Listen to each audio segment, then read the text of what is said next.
My name is Lynn Smith. I am Denver native, almost. I've been here since the age of 4. Grew up on 8th and Washington. Attended Mary Crest and Holy Family High Schools. Graduated from Metropolitan State College in the mid-70s before it was a campus and was all over downtown Denver.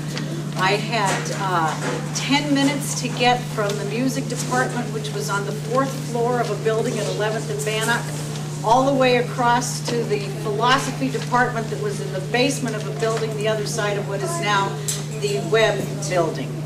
So it was 6 blocks and 6 sets of stairs in 10 minutes, and I am consequently one of the finest jaywalkers. You could see us early Metro graduates all over downtown. We are incredibly skilled. It's a hard thing to get away from. Professionally, I am the developer, owner, manager of Kate's at 35th Avenue, which is a health food restaurant serving natural, organic foods out of a restored Victorian farmhouse on the corner of 35th and Albion in Northeast Park Hill.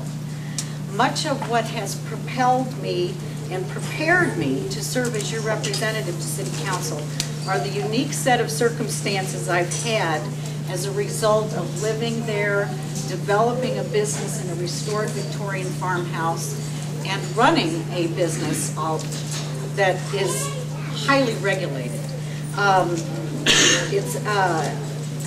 This entire process, which has been 25 years actually, through zoning changes, liquor licenses, 3 additional additions, and many neighborhood development projects that I've participated in. It has been a series of lessons in land use and regulatory law, neighborhood community relations, contract management, architectural preservation, public-private partnerships, and most importantly, the absolute bulldog persistence that it takes to move any project through the City of Denver's regulatory system. I have had over 100 formal encounters with city regulatory systems and different city agencies, and over 25 different city agencies, which I realize most citizens never do. But it has prepared me with some unique pieces of information. And these agencies have ranged from zoning and planning to health, water, building, fire, police, corrections, and most recently, Denver's election office. And I can tell you without qualifications, and this is through 4 administrations, the Denver City Service System is not set up to help you succeed.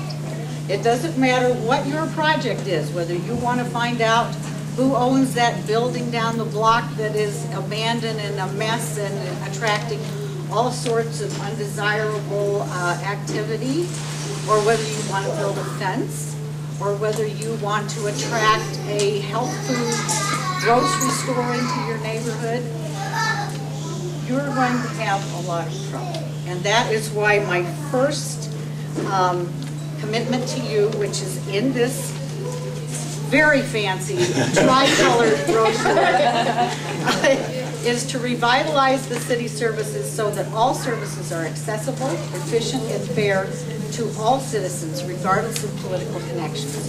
And the reason why, excuse me, I put in that comment about political connections is that in every single instance that I have had in the last 25 years trying to develop land, trying to maneuver the requirements that the health department and building departments are imposing because of a commercial property, and trying to retain the architectural integrity of that gorgeous old building.